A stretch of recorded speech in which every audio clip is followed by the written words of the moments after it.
Alright friends, let's do it. Welcome back to Babylon Talmud. Today we're studying Daf Mem Tes, Daf 49 of Masechta Sukkah. Friends, Daf Mem Tes is Geshmak. It talks about the shisin, shisin. Like when you pour the water and the wine into the mizbeach, like you pour it into these, ultimately into these, shisin. I don't know what you call them. Shisin. And then, on Daf Mem Tes is a bunch of Geshmake Agaditas. So friends, it's a nice Daf. Let's get started. We're on Daf Mem Ches Amud Beis, 3 lines from the bottom. Tanu Rabbanan, the rabbis taught. Actually, 1 second. Maybe we start from 3 words earlier. Ma'arav Shomayim. Sounds good. Tanu Rabbanan, the rabbis taught. Ma'aseh b'tzduki echad. So there was a story with a certain Sadducee. Sheniseich agabe raglov. So it was a story with a certain Sadducee that he was doing the Nisu Chamayim. He was pouring the water, on the Mizbeach, on Sukkah, with the Talmud Shel Shachar. And what he did was, instead of pouring it into the bowl that you're supposed to pour it into, he poured it on his feet. Because the Tzdukim, they don't hold, Nisu Chamayim isn't written explicitly in the Torah. It's Halachah Moshe Misinai. So he didn't hold of it. So he poured it on his feet. Everyone got upset, so he threw the esrogim at him. And that day, one of the corners, I don't know what you call them, horns? What's a keren? On each of the corners, there was a 1 amma cubed, stone. That was called the keren of the mizbeach. So it got damaged. So they took a fistful of salt, and they filled in the place where the horn got damaged. Not because by filling it in with salt it would fix the mizbeach. No, that's a problem. Just that the mizbeach shouldn't look damaged. It's not, proper kavod for the mizbeach. But that's not going to fix the mizbeach. The mizbeach is now apostle. Shkol mizbeach she'ein lo kevesh v'lo keren, because any mizbeach that doesn't have a ramp or doesn't have this horn, v'lo yisod, or not a base, v'lo ribua, and is not square, apostle avoda, you can't use it. So therefore, when they threw the esrogim, Rashi seems to mention something about stones. Maybe they were throwing stones too. Whatever it was, the mizbeach got damaged, and when it got damaged, basically the mizbeach was ruined. They had to make a new one, I guess. But in the meantime, they filled it in with salt, just at least so that it shouldn't look, if anybody sees it, it shouldn't look like a damaged mizbeach. So they fixed it in that respect. But I guess they had to build a new mizbeach or something. Rabbi Yosef Bar Yehuda Omer says, Rabbi Yosef Bar Yehuda Afa Sovev also, needs to have a proper Sovev, which is like that we had mentioned the other day. There's that, it goes up 1 amma and in 1 amma. That's the Yisod. And then on top of that is 5 more amas, and that is the Sovev. Omer Rabbi Bar Chana, Rabbi Yochanan, says Rabbi Bar Chana in the name of Rabbi Yochanan, Shisin misheshis imebreshis nivru. Ho ho. Ha ha. Friends, that's cool, right? That these shisin. So basically, when you would pour the water or the wine into these 2 bowls that were on top of the mizbeach, so it would then go down below somewhere. Where would it go? Into these shisin things. They would just kind of go below. And says Rabbi Bar Chana, these shisin, these ducts, I guess, that the water and the wine would go into, were created during the 6 days of creation. Shenemar, as the pasuk says, Chamuke yireichayich kmo chaloim ma'aseh yedei amon. Literally, it just means your hidden thighs are like jewels, the work of a craftsman. That sounds very fancy. Chamuke yireichayich, and your hidden thighs, elu ashisin. This is a reference to these ducts, these shisin, that were underneath the mizbeach, that were underneath the top of the mizbeach. Kimo chaloim shemechulalin. They are like chaloim, i.e. that they are mechulalin, that they are hollow. V'yordan aratahom, and they go all the way down to the depths of the earth. Woof. I thought if you keep on going far enough, you'll get to China. Apparently not. Apparently not. If you go down far enough, you'll get to the depths. And that's where the libations end up. Ma'aseh de Amon, the handiwork of a craftsman, Zo Ma'aseh de Umanusa Shal Kadosh Baruch Hu. This is the handiwork of the Eibishter. Wow, wee wah. That's cool, right? Yeah, it is. Tana de Rabbi Shmuel was taught in Besmedrash Rabbi Shmuel, Bracious, I'll take away Bracious, Ela Borashis. Don't read it Bracious, rather than barashis, meaning if you're laning in the shul, you should say bereshis. Don't say barashis bara elokim. But kilu, the drash is barashis. I think maybe the point is like he created these shisin during the sheshis and bereshis. Tanya Rabbi Yossi, Omer says Rabbi Yossi, shisin mecholalim v'yordan adat tahom. Says Rabbi Yossi that these shisin, that these ducts that the wine and the water goes down into, they are hollow and they go all the way down to the depths. Shenemar, as the pasuk says, Ashirna li'ididi, I will sing to my beloved, Shiraz dodi l'charmo, the song of my beloved to his vineyard. That's talking about, what was this, Yeshaya? He's saying that he's going to speak the song of the Eibishter to the Yidden. Kerem hoya lididi, that my beloved, that God had a vineyard, i.e. the Yidden, Bekeren ben Shemen, that had these geshmake, fatty fruits, vayazkeu, and he put up a fence around the kerem, around the vineyard, vayiskaleu, vayisakleu, and he removed the stones from there, and vayita'eu sorek, and he planted like trees and stuff there. Vayiven migdal b'socho, and he created some kind of like a wine press. Dartin, v'gam yekev chotzev bo, and there was also like a place like to catch the wine or whatever. Vayita'eu sorek ze beis hamikdash. When it says that he planted like these tree things, so that's a reference to the beis hamikdash. Vayiven migdal b'socho, and he built a wine press in there. Zeh mizbeach, that's talking about the mizbeach. V'gam yekev chotzev bo ela shisin. That's a reference to the shisin. Okay, sounds very nice. Tanya, we're learning a brisa. Reb Elazar bar Tzadik, says Reb Elazar bar Tzadik, lu ka'in hoya bin kevesh la mizbeach. So there was this like space between the ramp and the mizbeach. B'ma'arov shel kevesh, in the west of the ramp.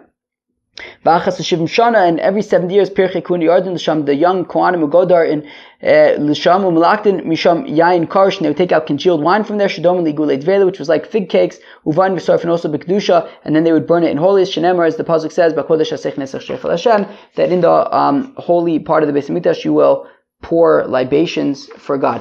Friends, I know I read that very fast. Let's talk about this for a second, then we'll read it again. It's a little bit complicated to visualize, and therefore, I don't really know how to visualize this, but okay, it seems like this. Basically, there was a space between the ramp and the mizbeach, right? You would go up the ramp, it was 32 amas, and you would get to the mizbeach. Now, there was a space, the ramp didn't go directly to the mizbeach, there was a shtickle space. Now, apparently, somewhere, it's hard to tell exactly, but somehow there was some way of okay. What's interesting about Reb Elazar bar Tzadik's opinion is that he disagrees with those who say that the wine and the water go all the way down to the depths of the earth. He says that the wine and the water go all the way down to the floor. Meaning, you pour the wine and the water, it goes down, to the floor or something like that. It basically collects somewhere. And there was some way to get it out, to extract it. And it says every 70 years. I don't know if that means literally or just like every once in a while. The young Kohanim would go and clear out the congealed wine that basically collected there. And they would burn it. So that's kind of what's going on. So those are like the bits and pieces. I'm struggling a little bit to know exactly what it looked like, but apparently the point is that there was some way to extract this wine that collected underneath, from like all the libations and stuff, and it didn't go to the depths of the earth. It just kind of like hung out on the floor of the Beis Hamikdash or something. So again, Amr Reb Elazar bar Tzadik, lu ka'in hoya ben kevesh la mizbeach. There was some kind of space between the ramp and the mizbeach. B'ma'arov shel kevesh, and it was on the western side of the ramp, because the ramp was on the southern side of the mizbeach, which means that there's going up to your left is the western side of the ramp, and to your right is the eastern part of the ramp. So this space was on the western part of the ramp. V'achas l'shivim shana, and every 70 years, Pirchei Kuna Yarden l'sham, these young Kohanim would go down there, u'malaktin misham yain karush. And they would take out from there congealed wine, that were like fig cakes, I guess, like congealed stuff. Uvan v'sorf, and also b'kedusha. And then they would go and burn it in, I guess, the Azara. Shenemar, as the pasuk says, b'kodesh, in the holy part of the Beis Hamikdash, hasech nesach shechel Hashem, you will pour libations for God.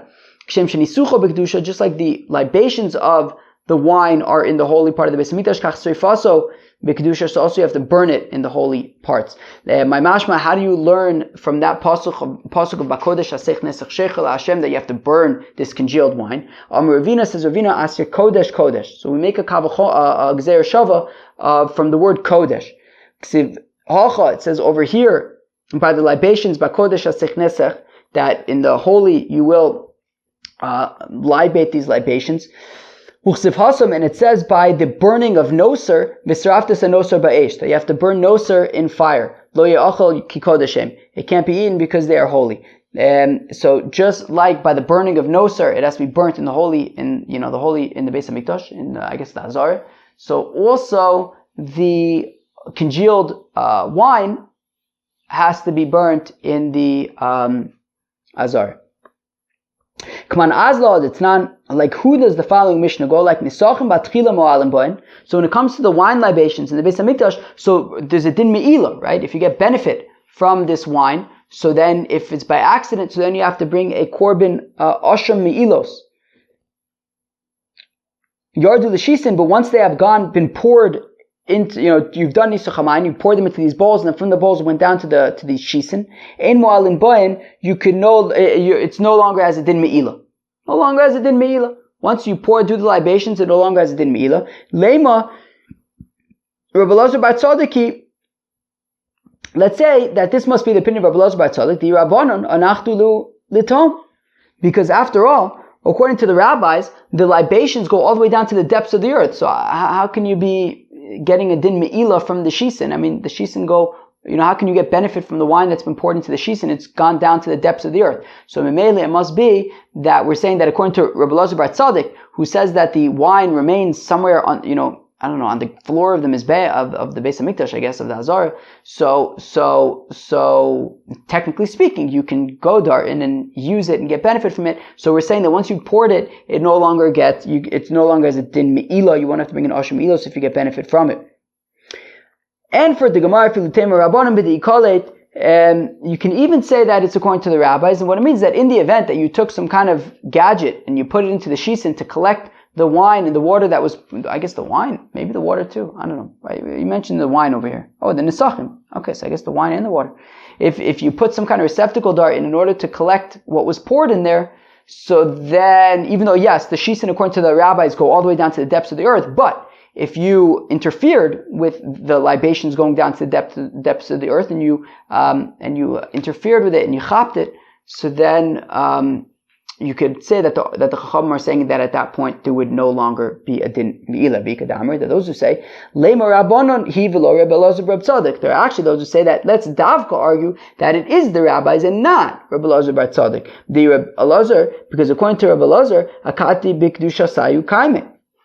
Because according to Rabbi Elazar bar Tzaddik, they are still in their holiness. Right? One second. Let's clarify something. According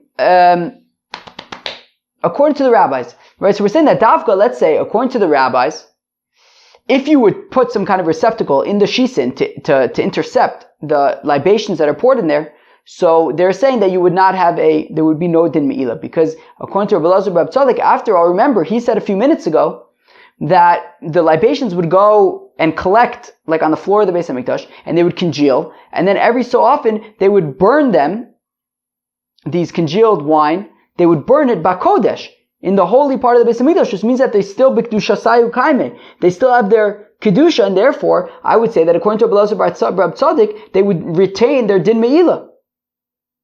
So afilu teim Rabbi Elazar, you can even say it's Rabbi Elazar bar Tzaddik, because ein l'chadav v'shenais mitzvahs u'ma'alim bo, because there's no such thing as something that the mitzvah has already been done, and yet it maintains its din of me'ila. Once already you did the mitzvah, it no longer has a din me'ila. And therefore, these nesachim, even according to Rabbi Elazar bar Tzaddik, these nesachim prior to libating them on the mizbeach, so they have a din me'ila. However, once you've poured them into the receptacles, so then there is no longer going to be a din me'ila, even according to Rabbi Elazar bar Tzaddik, who says that you have to burn the congealed wine in the in bakodesh, in the Beis Hamikdash. But nonetheless, once you've poured the nesachim into the receptacles, there's no longer going to be a din of me'ila. You won't have to bring a korban oshim me'ilos if you get benefit from them. Amr Rish Lakish, Says Rish Lakish, at the time that they libate wine on top of the Mizbeach, pokikin es hashisin. So it says Rish Lakish that at the time that they would pour the wine on top of the Mizbeach, they would stuff up, they would plug up the shisin. Right? So there were these two bowls on top of the Mizbeach, and you would pour the wine into them. They would plug up those bowls to prevent the wine from going down into the shisin. L'kayim hashenemar, to fulfill that which the pasuk says, B'kodesh haseich nesech shecha la'Hashem, that in the Kodesh they will libate to God. My mashma, how do we learn from that pasuk that they would plug up these receptacles? Omer Papa says, Papa sheichar lashon shisia. Says Papa, sheichar is a lashon of drinking, lashon svia, it's a lashon of being satisfied, lashon shichus, a lashon of being shichus, which Rashi says is like simcha, like happiness. All right. So therefore, Amar Papa says Papa Shmamina, we learn from here, kisava inish chamer migrone sava, that when a fellow is satisfied from wine, it's when he fills up his throat with wine, right? So it sounds like, meaning in order for the Mizbeach to be like satisfied with wine, it needs to collect there. There has to be a lot of wine at one time. It's not enough for just like wine to pour through the bowls and then go into the shisin. They have to like collect there. There has to be a lot at one time. So therefore, says Rav Papa, we see that if you're going to be satisfied from wine, you're going to have to take big gulps, not just small, right? It's not, right? As Rashi points out, Kilu, when you eat, so the more you eat, the more satisfied you'll be. And therefore, even if you eat like one bite at a time, still you'll end up being satisfied. Whereas he says that with wine, it's a shtickle different. Whereas if you just sip wine, it will have a different effect than if you take big gulps. If you take a big gulp, it'll be more satisfying. If you have a young Torah scholar who doesn't have so much wine, so take bigger gulps, because that will sort of satisfy you more than smaller sips. Rave, when he would have a kos shel bracha, he would take big sips, big gulps. Dorash Rave expounded, what does the pasuk mean when it says how beautiful your feet are in your shoes, the daughter of the patron? Mayafu pamusein shel Yisrael, how beautiful are the steps of the Yidden b'shah she'olin l'regel, when they're going to Yerushalayim for the Shalosh Regalim. Bas Nodiv, the daughters of a patron, Bito shel Avram Avinu shenikra Nodiv, the daughter of Avram Avinu who is called a patron. Shenemar, as the pasuk says, Nedivi am nesafu amelokei Avram, that the patrons of the nations have gathered the nation with the God of Abraham. Elokei Avram v'elokei Yitzchak v'Yaakov. What do you mean? What, the nation with the God of Abraham, but not the God of Isaac and the God of Jacob? Elokei Avram she'atchila legerim. That it's the God of Avram who was the first to convert. He was the first convert to the Eibishter. So therefore, since, as Rashi kind of says, that he was what's that called when you like give a lot of stuff? Very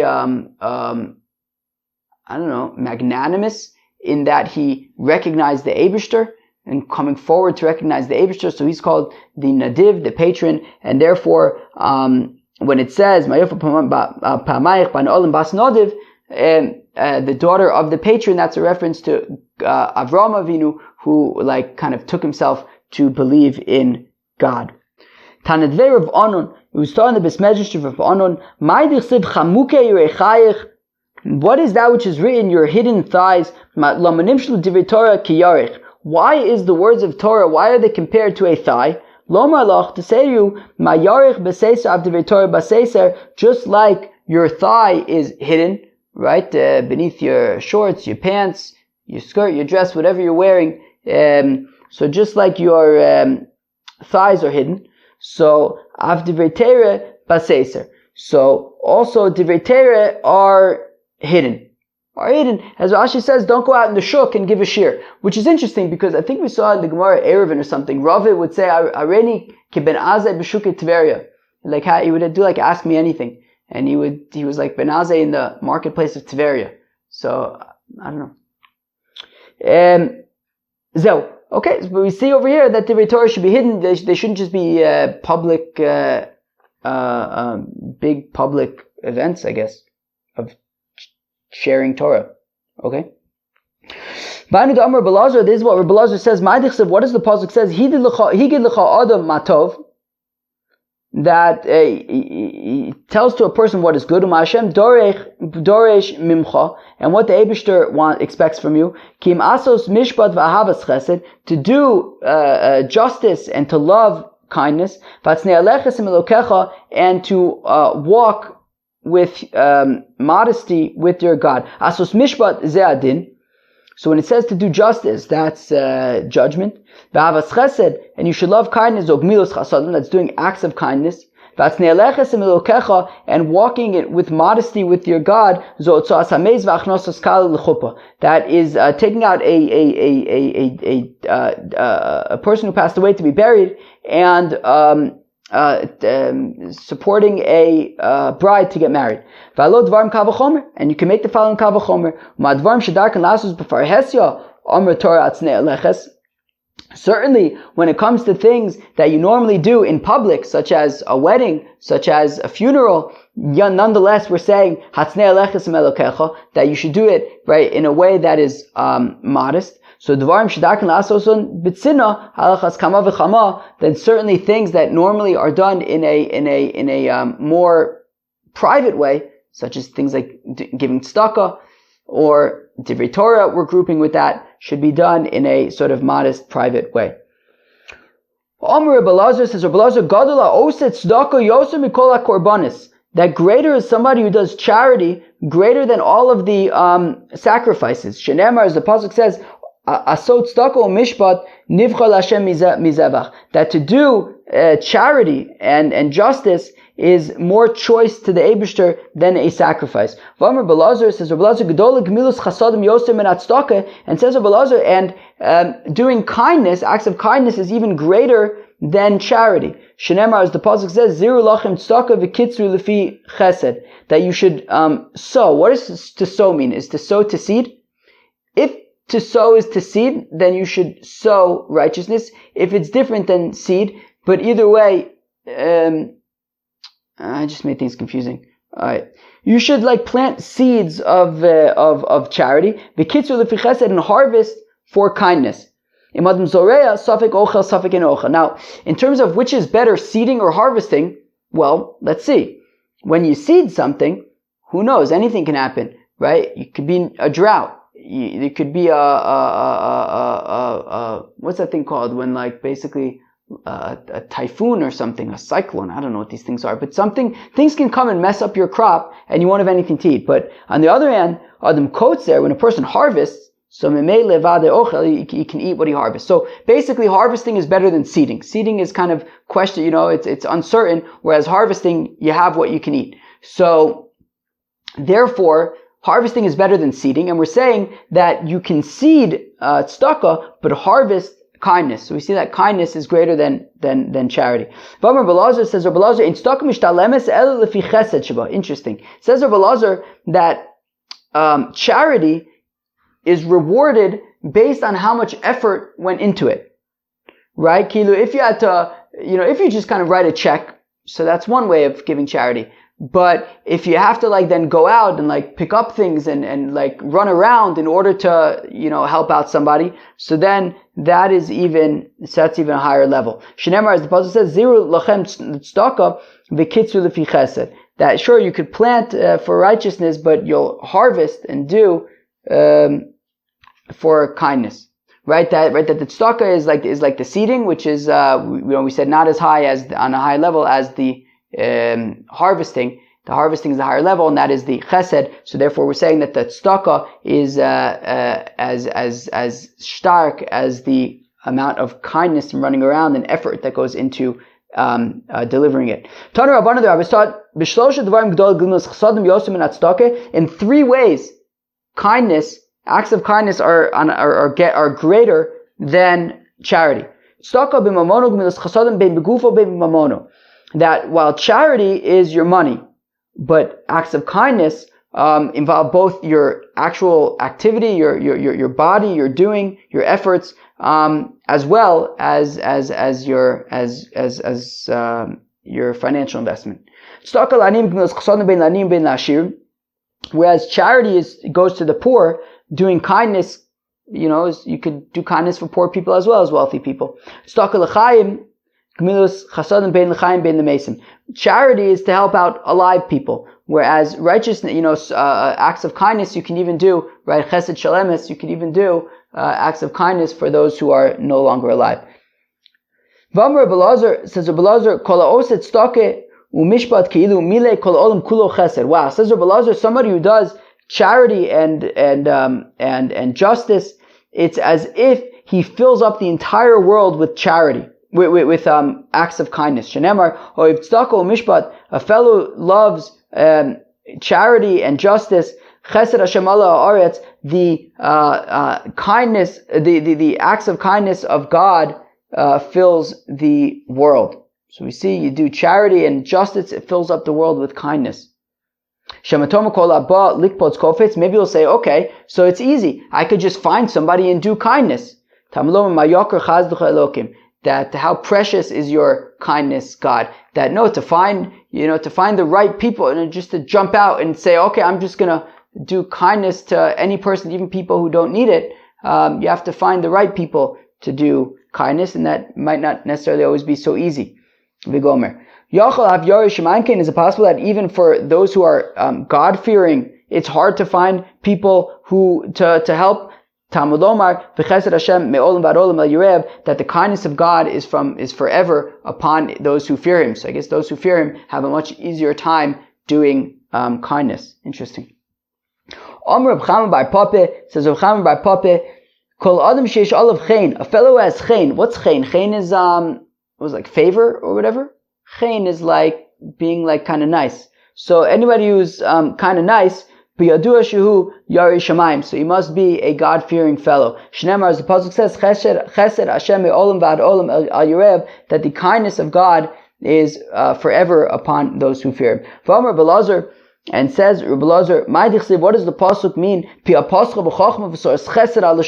That her mouth is opened with wisdom, and it is the Torah of kindness upon her tongue. What's the Torah of kindness? Is there a different kind of Torah? Is there a Torah of kindness and a Torah that isn't of kindness? What is this? Ela Torah lishma, Zohi Torah shel chesed. Learning Torah for its own sake, because you want to learn Torah. So that is the Torah of kindness. Shalol lishma, if you're doing it for ulterior motives, that is the Torah that is not of kindness. Here at Babylon Talmud, we're studying Torah because we want to study Torah, right? I think so. Ikadam, there are those who say, Torah l'lamda, zori Torah shel chesed, that Torah to teach it is Torah of kindness. Shalol l'lamda, zori Torah she'ena shel chesed. But if you're learning Torah not to teach it, so then it's not a Torah of kindness. Interesting.